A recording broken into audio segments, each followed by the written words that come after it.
ओम शांति। आज की तारीख है 15 फरवरी 2022। बाप दादा के महावाक्य हैं, मीठे बच्चे, आत्मा रूपी दीपक में योग रूपी धृत डालो तो आत्मा शक्तिशाली हो जाएगी। प्रश्न है, आत्मा रूपी बैटरी में पावर भरने का आधार क्या है? उत्तर, आत्मा रूपी बैटरी में पावर भरने के लिए बुद्धि योग का बल चाहिए। जब बुद्धि योग बल से सर्वशक्तिमान बाप को याद करेंगे तब बैटरी भरेगी। जब तक बैटरी में पावर नहीं तब तक ज्ञान की धारणा भी नहीं हो सकती है। आत्मा में कंप्लीट रोशनी आने में टाइम लगता है। याद करते करते फुल रोशनी आ जाती है। गीत रात की राही थक मत जाना। ओम शांति।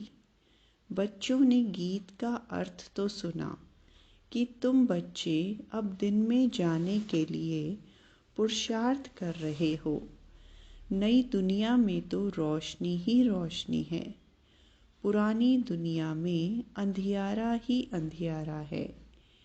यह है ब्रह्मा की घोर अंधियारी रात। तुम अभी दिन में जा रहे हो। बाप बच्चों को कहते हैं, यह बुद्धि का योग लगाते लगाते थक नहीं जाना। जितना तुम योग लगाते हो उतना सोजरा होता है। आत्मा रूपी दीपक की ज्योत जो उजाई हुई है वह आती जाती है। उस बिजली में तो फट से करंट आ जाती है, परंतु आत्मा में कंप्लीट रोशनी आने में टाइम लगता है। अंत तक फुल आ जाएगी। योग लगाते रहना है। मोटर की बैटरी भी सारी रात भरती रहती है, वैसे यह भी मोटर है। इनसे अब धृत खत्म हो गया है अथवा पावर खत्म हो गई है।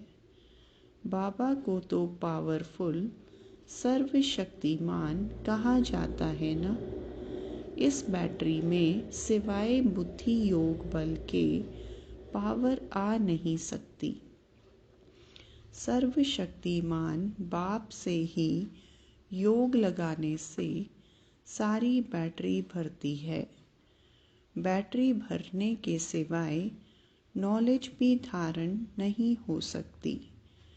घड़ी घड़ी बाप कहते हैं, मुझे याद करो और वर्षा ले लो। मन मना भव, कितनी सहज बात है।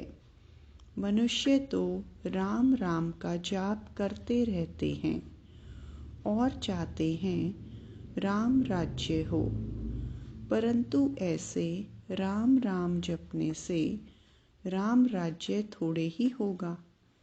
ऐसा राम राम तो जन्म जन्मांतर बहुत करते आए, गंगा के कंठे पर बैठकर।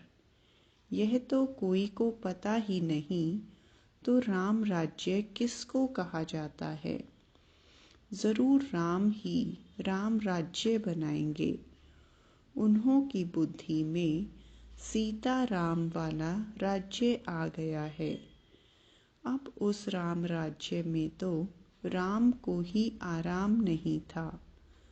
राम राजा की ही स्त्री चोरी हो गई तो प्रजा का क्या हाल होगा। यहाँ भी राजाओं की स्त्री कभी थोड़े ही चोरी होती है। यह लोग फिर राम सीता के लिए कह देते। ये बड़ी समझने की बातें हैं। वास्तव में राम तो परम पिता परमात्मा को कहा जाता है। गाते भी हैं, तुम मात पिता। अब मात पिता कौन सा जिसके लिए यह गाते हैं? एक तो है लौकिक माता पिता, उनकी तो ये महिमा नहीं करेंगे। ज़रूर दूसरा कोई परम पिता है तो ज़रूर माता भी होनी चाहिए। तो गायन है पारलौकिक माता पिता का। पूछते हैं हु इज़ क्रिएटर, तो झट कहेंगे गॉड फादर। तो सिद्ध है ना माता पिता है। इस समय ही दो माता पिता होते हैं। सतयुग में सिर्फ एक ही माता पिता होता है। लौकिक माता पिता होते भी यहाँ गाते हैं तुम माता पिता। इस समय हम बच्चों को बाप द्वारा सुख घनेरे मिल जाते हैं, फिर एक माता पिता हो जाता है। पारलौकिक माता पिता द्वारा सतयुग की प्रारब्ध में सुख घनेरे मिलते हैं। उस माता पिता का ही गायन है। फिर भी ऐसे बाप को बच्चे याद करना भूल जाते हैं। तुम बच्चों को तो सबको बाप का परिचय देना है कि बाबा आया है। हमेशा शिव बाबा और ब्रह्मा बाबा कहते हैं। प्रजापिता का तो नाम बाला है। शिव बाबा, ब्रह्मा बाबा, लौकिक बाबा व पारलौकिक परमपिता, वह फिर माता पिता कैसे बनते हैं? यह बड़ी गुह्य बातें हैं। कोई भी आते हैं पहले यह पूछो कि परम पिता परमात्मा आपका क्या लगता है, प्रजापिता आपका क्या लगता है। जब अम्बा भी गुप्त तो यह ब्रह्मा भी गुप्त। यह ब्रह्मा है बड़ी माँ। लौकिक बाप का तो नाम रूप देश काल सब जानते हैं। अब तुम उनको पारलौकिक माता पिता का नाम रूप देश काल ऑक्यूपेशन बताओ। मम्मा की भी यह बड़ी मम्मा द्वारा बच्चों को एडॉप्ट करते हैं तो माता पिता कंबाइंड हो जाते हैं। इनको माता पिता अथवा बाप दादा भी कहते हैं। किसको समझाने की बड़ी युक्तियाँ चाहिए। बड़े बोर्ड पर लिखना चाहिए निराकार परम पिता परमात्मा को सब याद भी करते हैं, परंतु यह नहीं जानते तो वह माता पिता कैसे हैं। इतनी भी मनुष्यों की बुद्धि नहीं चलती, क्योंकि बातें हैं बहुत विचित्र जो बाप ही आकर सुनाते हैं। आत्मा कहती है ओ परमपिता परमात्मा, वह भी है आत्मा परंतु सुप्रीम है। सुप्रीम माना परम, वह परम धाम में रहने वाला है। वे खुद तो जन्म मरण में नहीं आते। आकर के हम बच्चों को पतित जन्म मरण से छुड़ाते हैं, पावन जन्म मरण से नहीं छुड़ाते हैं। पतित आत्मा को ही पावन आत्मा बनाते हैं, इसलिए उनको पतित पावन कहा जाता है। मनुष्य तो राम सीता का भी अर्थ नहीं समझते। वास्तव में सब भक्तियाँ सीताएं हैं, याद करती हैं एक साजन परमात्मा को। बाप कहते हैं बच्चे, इस समय सारी दुनिया में रावण राज्य है। सिर्फ लंका में नहीं, रावण को जलाते भी यहाँ हैं। लंका हिंदुस्तान में नहीं, वह तो बौद्धियों का अलग खंड है। तो इस समय सारी दुनिया रावण के बंधन में है। सारी दुनिया में रावण का राज्य है। आधा कल्प है राम राज्य, आधा कल्प है रावण राज्य। आधा कल्प दिन, आधा कल्प रात। यह सब बातें बुद्धि में रखने की हैं। इस समय तुम रावण पर विजय पा रहे हो। जो पूरी विजय पाएंगे वही मालिक बनेंगे। सतयुग आदि में लक्ष्मी नारायण का राज्य था। उन्होंने यह स्वर्ग की प्रारब्ध कहाँ से और कैसे पाई? सतयुग में मनुष्य बहुत थोड़े होंगे, लाखों की अंदाज में होंगे। जमुना के कंठे पर राजधानी होगी। वहाँ कोई विकार होता ही नहीं। कहा ही जाता है संपूर्ण निर्विकारी। बच्चे भी योग बल से ही पैदा होते हैं। वहाँ रोना पीटना कुछ नहीं होता। परंतु पहले ये बातें नहीं निकालनी हैं। पहली बात ही यह उठाओ कि निराकार परम पिता परमात्मा और हम आत्माएं भी परलोक से आते हैं।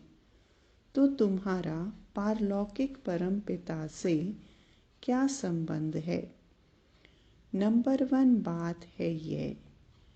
पहले यह बाप का संबंध निकालो तो माँ का और वर्षे का संबंध निकलेगा। एक अल्फ को भूलने से ही सब कुछ भूले हैं। रावण ने पहले पहले अल्फ से ही भुलाया है। फिर अल्फ की मदद से हम रावण पर जीत पाते हैं। समझाने की पॉइंट्स तो बहुत हैं। प्रदर्शनी में मुख्य बात अल्फ की समझानी है। अल्फ के बाद ही बे-ते आता है। अल्फ को नहीं समझा तो कुछ नहीं समझेंगे। कितना भी भल माथा मारो, परम पिता है तो पिता से वर्षा मिलता है। बाबा का वर्षा मिला तो वर्षे के हकदार बन ही जाते हैं।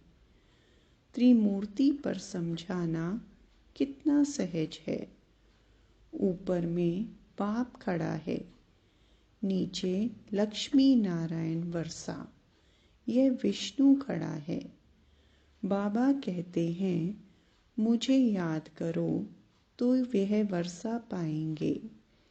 बच्चे कहते बाबा आप तो निराकार हो, आप कैसे वर्षा देंगे? बच्चे मैं इन ब्रह्मा द्वारा देता हूँ। जो आए उनको इस बात पर ही समझाओ। मूल बात ही त्रिमूर्ति की है। त्रिमूर्ति ब्रह्मा का तो कोई अर्थ ही नहीं। समझाना है यह निराकार शिव बाबा, उनको ही ज्ञान का सागर कहा जाता है। फिर यह वर्षा है। अब बाप तो है निराकार, फिर इन लक्ष्मी नारायण को वर्षा कैसे मिला? कहाँ से आया? तुम यहाँ अपने को विष्णु कुमार नहीं कहलाते हो। तुम तो हो ही बीके।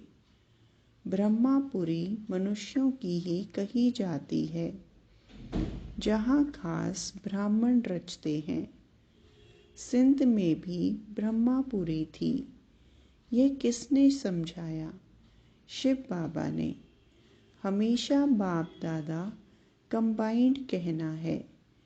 कभी बाबा कभी दादा बोलेंगे।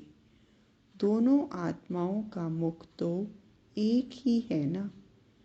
जब जिसको चाहे वे यूज़ करेंगे। बंधन थोड़े ही है। तो पहले है यह बात कि ज्ञान सागर गीता का भगवान बाप है। वह कहते हैं ये ब्रह्मा विष्णु शंकर तो सूक्ष्म वतनवासी हैं देवताएं।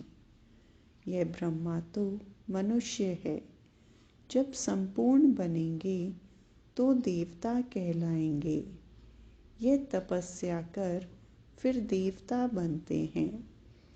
इन ब्रह्मा कुमार कुमारियों को भगवान सिखलाते हैं ब्रह्मा द्वारा। चित्रों पर अच्छी रीति समझाना है। समझानी बहुत सहज है। यह शिव बाबा, यह वर्षा, यह शिव तो निराकार है, इसलिए ब्रह्मा द्वारा देते हैं। ब्रह्मा द्वारा स्वर्ग की स्थापना। ज़रूर अभी ही राजयोग सीखते हैं यह बनने के लिए। यह शिवपुरी, यह विष्णुपुरी है।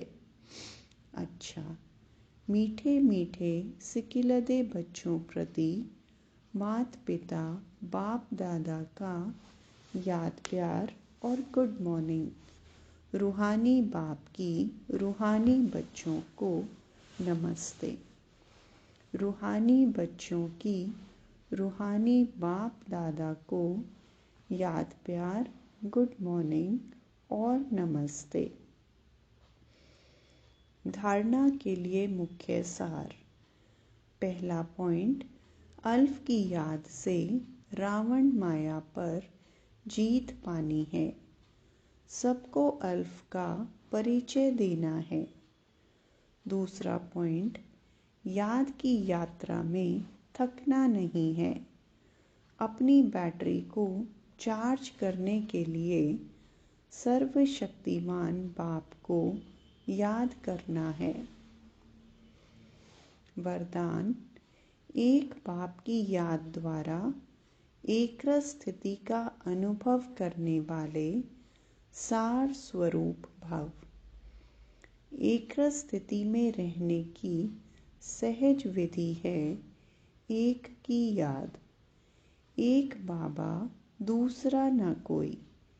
जैसे बीज में सब कुछ समाया हुआ होता है, ऐसे बाप भी बीज है जिसमें सर्व संबंधों का, सर्व प्राप्तियों का सार समाया हुआ है। एक बाप को याद करना अर्थात सार स्वरूप बनना। तो एक बाप, दूसरा ना कोई, यह एक की याद एकरस स्थिति बनाती है। जो एक सुखदाता बाप की याद में रहते हैं, उनके पास दुख की लहर कभी आ नहीं सकती। उन्हें स्वप्न भी सुख के, खुशी के, सेवा के और मिलन मनाने के आते हैं। स्लोगन, श्रेष्ठ आशाओं का दीपक जगाने वाले ही सच्चे कुल दीपक हैं। मातेश्वरी जी के अनमोल महावाक्य। परमात्मा द्वारा फर्स्ट लॉटरी क्यों ना विन करें। देखो, बहुत मनुष्य ऐसे समझते हैं थोड़ा सा भी पुरुषार्थ करने से हम भी वैकुंठ में तो आ जाएंगे ना। परंतु उन्हों को यह सोचना चाहिए कि परमात्मा बाप आया है तो कंप्लीट वर्षा लेने के लिए तो स्टूडेंट का काम है संपूर्ण पुरुषार्थ कर स्कॉलरशिप लेना। तो पहला नंबर लॉटरी क्यों ना विन करें। वह है विजय माला में पिरोया जाना। बाकी 2 लड्डू पकड़कर बैठे हैं। यहाँ का भी हद का सुख लूं और वहाँ भी वैकुंठ में कुछ ना कुछ सुख ले लेंगे। ऐसे विचारवान को मध्यम और कनिष्ठ पुरुषार्थी कहेंगे ना कि सर्वोत्तम पुरुषार्थी। जब बाप देने में आनाकानी नहीं करते तो लेने वाले क्यों करते हैं। तो लेने वाले क्यों कतराते हो। तब गुरु नानक ने कहा, परमात्मा तो दाता है, समर्थ है, मगर आत्माओं को लेने की भी ताकत नहीं। देंदा दे, लेंदा थक पाए। अर्थात देने वाला देता है लेकिन लेने वाला थक जाता है। आपके दिल में आता होगा, हम क्यों ना चाहेंगे कि हम भी यह पद पाएं, परंतु देखो बाबा कितनी मेहनत करता है, फिर भी माया कितना विघ्न डालती है। क्यों? अब माया का राज्य समाप्त होने वाला है। अब माया ने सारा सार निकाल दिया है। तब ही परमात्मा आते हैं जिसमें सब रस समाया हुआ है, जिससे सभी संबंध की रसना मिलती है।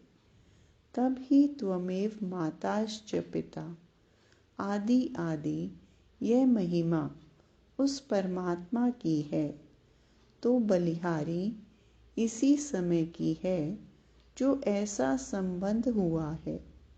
अच्छा, ओम शांति।